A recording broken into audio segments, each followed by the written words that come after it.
할렐루야. 2025년 6월 27일 금요일 가정에서 함께 드리는 새벽 예배 자리로 나오신 모든 동양 선교회 성도님들을 주님의 이름으로 환영하고 축복합니다. 이 시간 우리의 신앙을 함께 고백하며 예배의 자리로 나아갑니다. 나는 전능하신 아버지 하나님 천지의 창조주를 믿습니다. 나는 그의 유일하신 아들 우리 주 예수 그리스도를 믿습니다.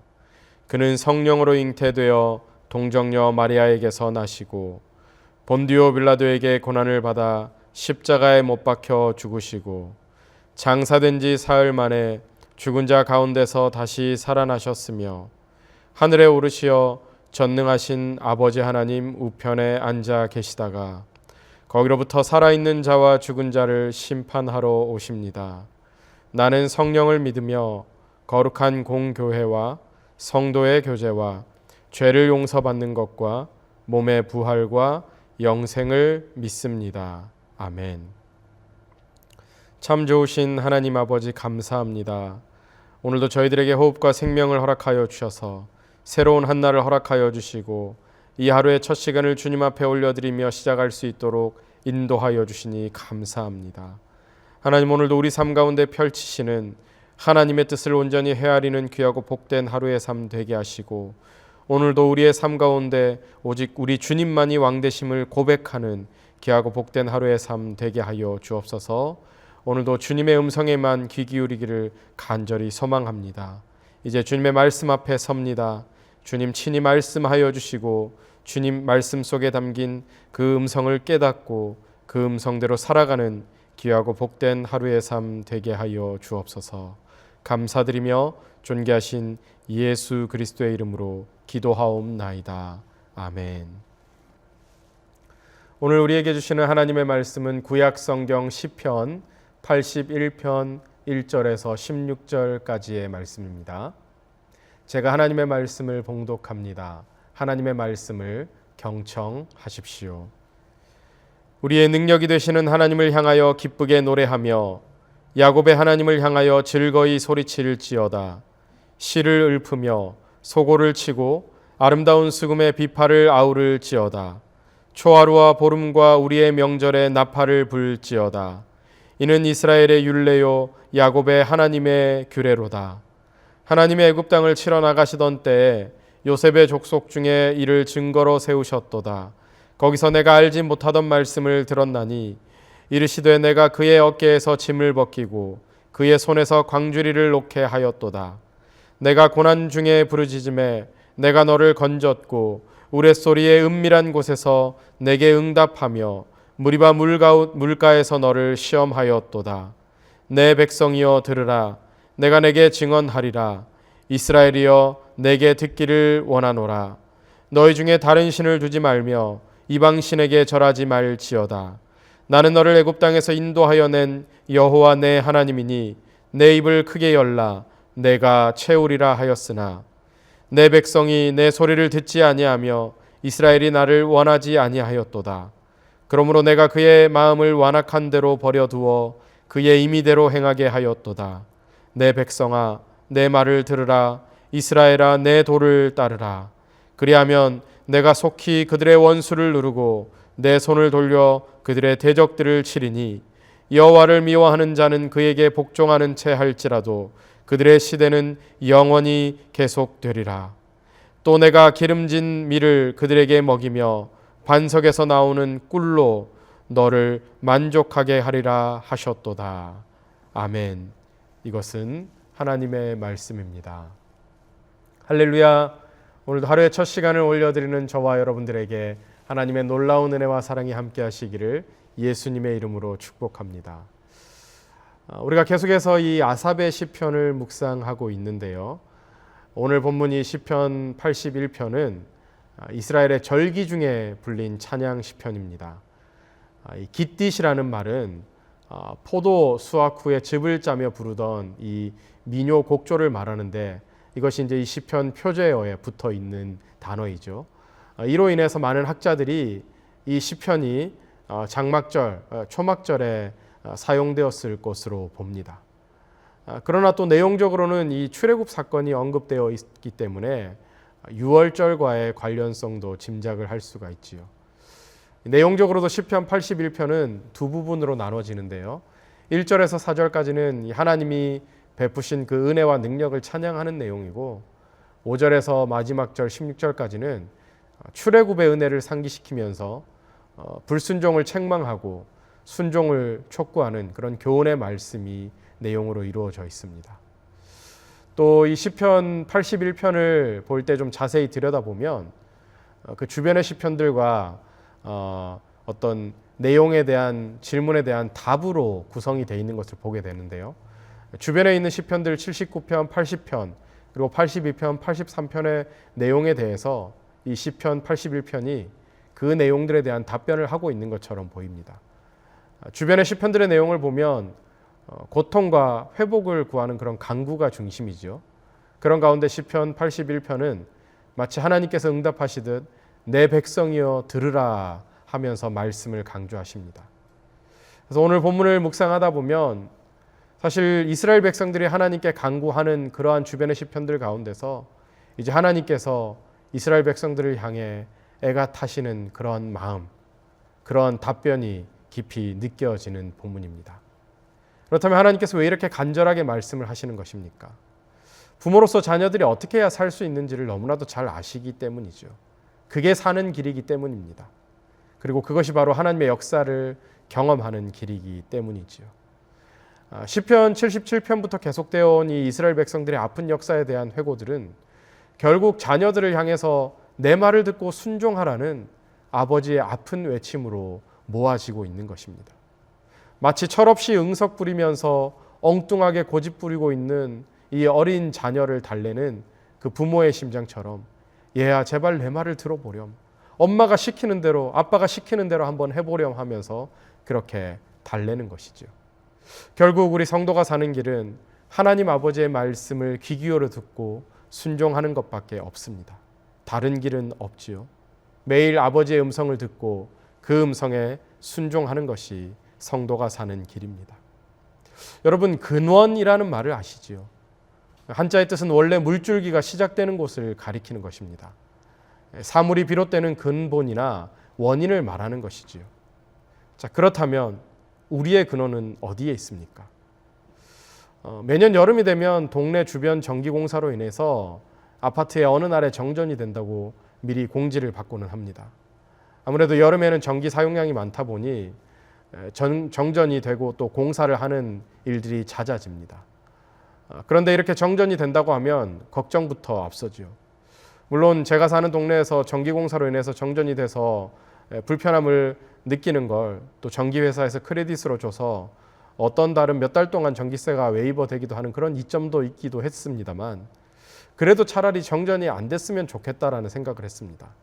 왜냐하면 정전이 되니 새벽에 일어나서 교회를 가야 할 때 씻고 말리고 또 옷을 챙겨 입고 하는 일들이 전기가 없으니까 대충 말려야 되고 또 어두운 때는 스마트폰에 있는 손전등을 이용해서 겨우 옷을 챙겨 입고 나오게 되니까 정말 불편하기 그지 없었습니다.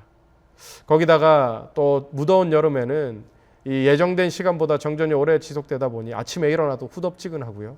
또 냉장고도 걱정이 되고 그러한 불편함들이 있었습니다. 매일 사용하는 전기라서 사실 전기가 소중하다는 것을 알면서도 특별히 전기의 고마움에 대해서 무심했었는데 막상 정전이 되면 이게 전기가 없이 되는 것이 하나도 없구나라는 것을 아주 크게 체감을 하게 되죠. 요즘은 전기차를 많이 타는 시대이지만 이 전기차 역시 우리가 타는 일반 가솔린 차보다도 놀라운 성능과 편안함을 제공하지만 전기가 없으면 이 차로서의 본질을 못하지 않습니까? 결국 사람이 만들고 개발해 놓은 모든 기계들이 전기가 없이는 작동을 못하는 것이죠. 우리가 쓰는 스마트폰이 아무리 좋다고 해도 결국 전기가 없으면 충전을 하지 못해서 사용하지 못하고요.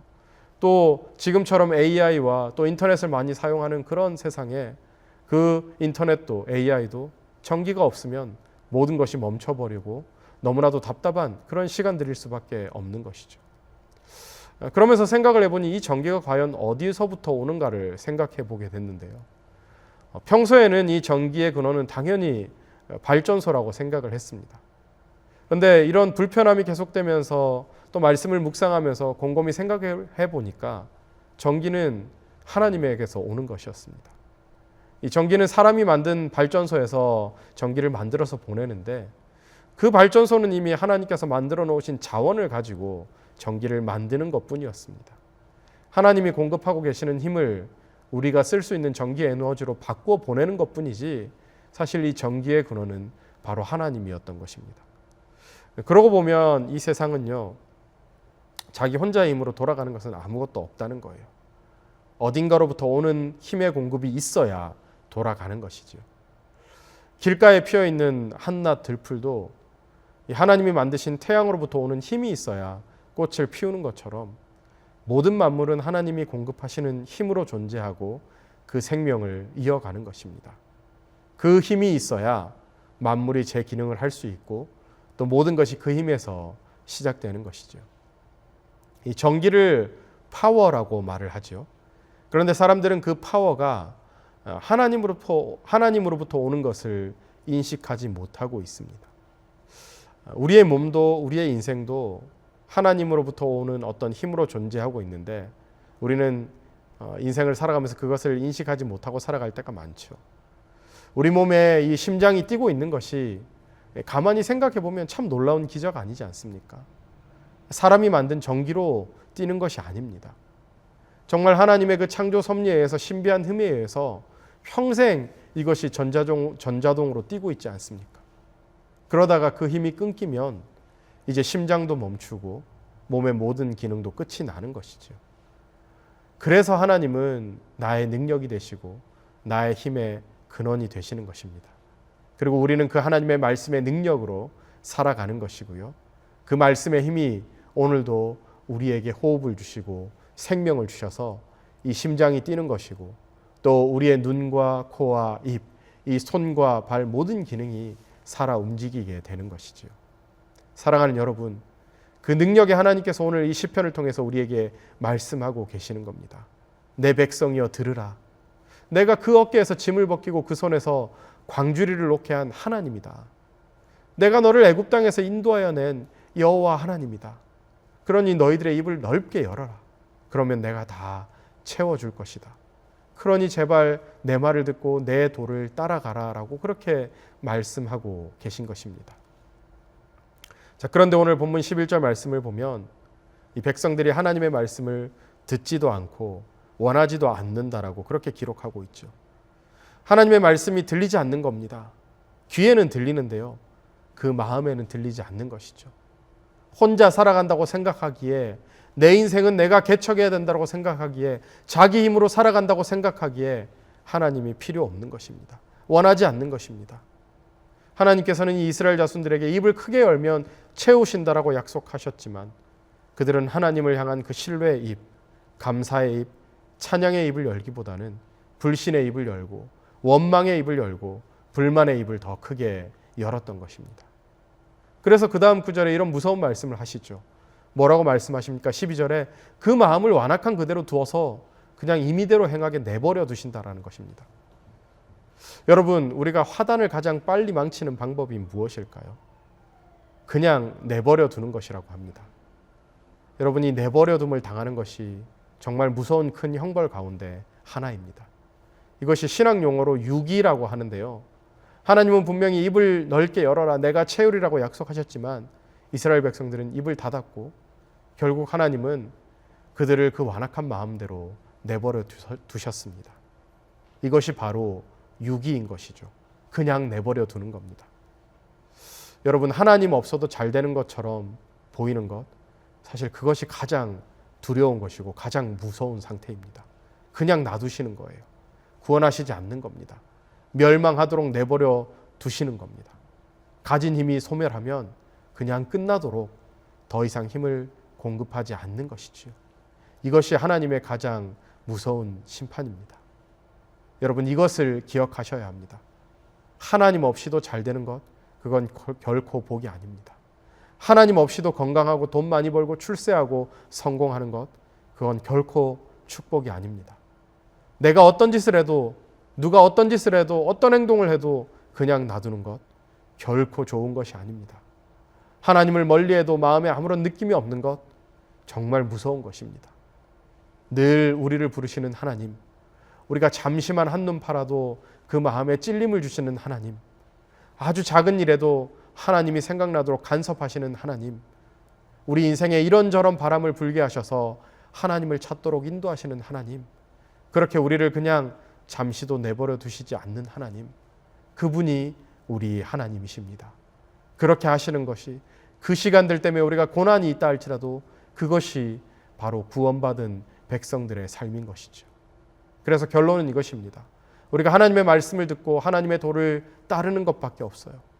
이건 그저 하루 이틀 따르다가 그만둔다는 의미가 아닙니다. 지속적으로 하나님의 말씀을 따라 걸어가는 것을 의미하는 것이지요. 상황이 바뀌고 환경이 바뀌어도 변함없이 하나님의 말씀을 청종해야 합니다. 그렇게 살아갈 때 하나님께서 그 사람들과 함께 하시고 싸워주시고 또 그 백성들의 기도에 응답해 주신다라는 것입니다. 사랑하는 여러분, 결국 길은 다른 데 있지 않습니다. 여러 갈래로 있지 않습니다. 결국 길은 하나입니다. 우리가 하나님의 말씀을 매일 듣고 그 마음을 다해 귀 기울이면서 그 말씀에 순종하는 삶, 그것이 바로 성도가 사는 길입니다. 그렇게 하루하루 순종하다 보면 우리의 인생 전체가 하나님의 영광으로 채워질 것입니다. 주님께서 잘했다 말씀하실 그날까지 매일매일 하나님의 도를 따르는 복된 저와 여러분들의 삶이 될 수 있기를 예수님의 이름으로 축복합니다. 함께 기도하겠습니다. 사랑과 은혜가 풍성하신 하나님 아버지, 오늘도 이 새벽을 깨워 주님의 말씀 앞에 서게 하시니 감사합니다. 시편 81편의 말씀을 통해 우리를 향한 하나님의 간절한 마음을 깨닫게 하시고 말씀에 순종하는 것이 생명의 길임을 알게 하심에 감사드립니다. 주님, 우리의 귀를 열어주시고 우리의 마음을 부드럽게 하셔서 주님의 음성 앞에 민감하게 하시고 말씀을 듣고 순종하게 하여 주옵소서. 하나님 없어도 잘 되는 것처럼 보이는 이 세상 속에서 참된 복과 생명은 주님과 함께하는 삶임을 잊지 않게 하시고 입을 넓게 열 때마다 하늘의 능력으로 채워주시는 은혜를 누리는 하루가 되게 하여 주옵소서. 오늘도 주의 능력으로 살게 하시고 하나님의 뜻 안에서 주의 영광을 드러내는 하루가 되게 하여 주옵소서. 감사드리며 존귀하신 예수 그리스도의 이름으로 기도하옵나이다. 아멘. 이제 개인 기도의 시간입니다. 계속해서 기도의 자리로 나아가시기 바랍니다.